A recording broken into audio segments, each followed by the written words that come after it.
नमस्कार। चलिए आज जरा गहराई से समझते हैं दुनिया के सबसे जाने माने भजनों में से एक हनुमान चालीसा को। इसकी बनावट कैसी है, इसका असली मतलब क्या है, आइए इसी पर बात करते हैं। ये सिर्फ कुछ शब्द नहीं है। ये तो एक आध्यात्मिक सफर का पहला कदम है। मतलब सीधे सीधे भगवान की स्तुति नहीं, पहले खुद को, अपने मन को तैयार करने का एक तरीका है, एक तरह का ध्यान। तो सवाल यही उठता है, आखिर क्या है इन 40 छंदों में, है ना? ऐसा क्या खास है कि ये दुनिया में सबसे ज्यादा जपे जाने वाले भजनों में से एक बन गए? चलिए आज इसी राज से पर्दा उठाते हैं। एक बात गौर करने वाली है, चालीसा जो है वो सीधे हनुमान जी के गुणगान से शुरू नहीं होती, नहीं, बल्कि सबसे पहले ये भक्त को तैयार करती है, मानो एक तरह से पवित्रता का आवाहन हो रहा हो। देखिए इसका सार कितना गहरा है।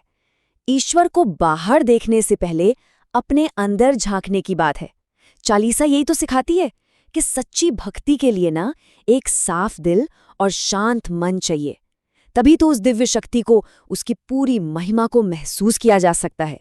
तो जब मन पूरी तरह तैयार हो जाता है, उसके बाद चालीसा हनुमान जी के रूप का एक ऐसा शक्तिशाली और जीता जागता चित्र खींचना शुरू करती है कि बस। और सोचिए जरा, ये कोई आसान काम तो है नहीं। किसी दिव्य शक्ति को आप शब्दों में कैसे बांध सकते हैं, लेकिन गोस्वामी तुलसीदास जी ने, वाह, क्या कमाल किया है। उन्होंने अपने काव्य से इसे मुमकिन कर दिखाया। यहाँ पर ना हर एक शब्द का, हर एक डिटेल का गहरा मतलब है। जैसे कंचन बरन, सोने जैसा शरीर, ये सिर्फ खूबसूरती नहीं, ये दिव्यता और पवित्रता की निशानी है। फिर कानों में कुंडल, हाथ में वज्र और ध्वजा, ये सब सिर्फ गहने या हथियार नहीं है, ये तो शक्ति, ज्ञान और धर्म की जीत के प्रतीक हैं। हर शब्द मिलकर एक ऐसी तस्वीर बना देता है जिससे उनके अतुलनीय बल और गुणों के सागर का एहसास होता है। ठीक है, तो उनके रूप का वर्णन तो हो गया।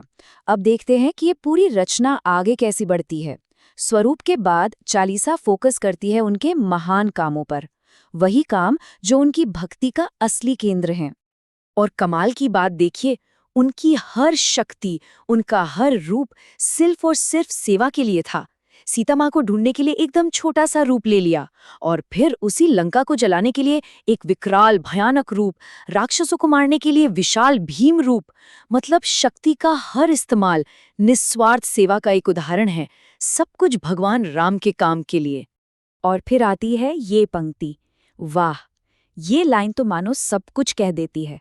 उनके हर महान काम के पीछे की असली वजह क्या थी? कोई पर्सनल एम्बिशन नहीं, सिर्फ और सिर्फ शुद्ध भक्ति, सेवा का भाव। वो हमेशा भगवान राम का काम करने के लिए आतुर रहते थे, बेचैन रहते थे। तो ये तो बात हुई कि हनुमान जी ने अतीत में क्या किया। इसके बाद चालीसा का फोकस बदलता है। अब बात होती है कि वो आज एक भक्त के लिए क्या करते हैं, यानी एक दिव्य रक्षक, एक डिवाइन प्रोटेक्टर की भूमिका। यहाँ एक तरफ जीवन की मुश्किलें हैं और दूसरी तरफ चालीसा का आश्वासन, जैसे बुरी आत्माओं और भूतों का डर। तो चालीसा कहती है, भूत पिशाच निकट नहीं आवे, कोई बीमारी है, दर्द है तो नासे रोग हरे सब पीरा। जीवन में कोई भी संकट आ जाए, संकट ते हनुमान छुड़ावे। एक सीधा कनेक्शन है, हर डर का, हर मुश्किल का एक जवाब। और अब हम आते हैं उस हिस्से पर जो चालीसा पढ़ने के फायदों के बारे में बताता है कि इसका पाठ करने वालों को क्या मिलता है, क्या आध्यात्मिक इनाम है। यहाँ चालीसा भक्ति के फल को एकदम साफ साफ बताती है। और ये सिर्फ सुरक्षा का वादा नहीं है, नहीं, यहाँ तो अष्ट सिद्धि 9 निधि के दाता होने की बात है। सोचिए, 8 तरह की अलौकिक शक्तियां और 9 तरह के दिव्य खजाने देने की क्षमता। ये दुखों का अंत है, जन्म जन्म के बंधन से छुटकारा है, और आखिर में मोक्ष का रास्ता भी। मतलब एक कंप्लीट स्पिरिचुअल गाइड है ये। और इसके बाद एक बहुत ही स्पेसिफिक वादा किया गया है, जो 7 बार पाठ कर कोई, यानी जो कोई इसका 100 बार 100 टाइम्स पाठ करता है, वो हर बंधन से मुक्त हो जाता है और उसे परम आनंद मिलता है। ये जो संख्या है ना, ये इस अभ्यास की शक्ति और इसके लिए जरूरी लगन दोनों पर जोर देती है। और आखिर में खुद रचयिता तुलसीदास जी सामने आते हैं। वो खुद को भगवान का एक विनम्र दास बताते हैं और एक बहुत ही पर्सनल प्रार्थना के साथ इसे खत्म करते हैं। हे प्रभु, मेरे दिल को अपना घर बना लो। ये बात पूरे चालीसा को और भी दिल के करीब ले आती है। और फिर आता है ये आखिरी सबसे शक्तिशाली दोहा। ये मानो पूरे भजन का निचोड़ है, उसका सार है। ये एक आखिरी प्रार्थना है जो भक्त के दिल में भगवान राम, लखन, सीता जी के साथ हनुमान जी को बसने का न्योता देती है। इस 40 छंदों के सफर का कितना सुंदर अंत है ये। तो हनुमान चालीसा सिर्फ एक भजन नहीं, उससे कहीं ज्यादा है। ये एक पूरी यात्रा है जो मन को साफ करने से शुरू होती है, फिर दिव्य रूप का वर्णन करती है, महान कामों को याद दिलाती है और आखिर में सुरक्षा और मोक्ष का वादा करती है।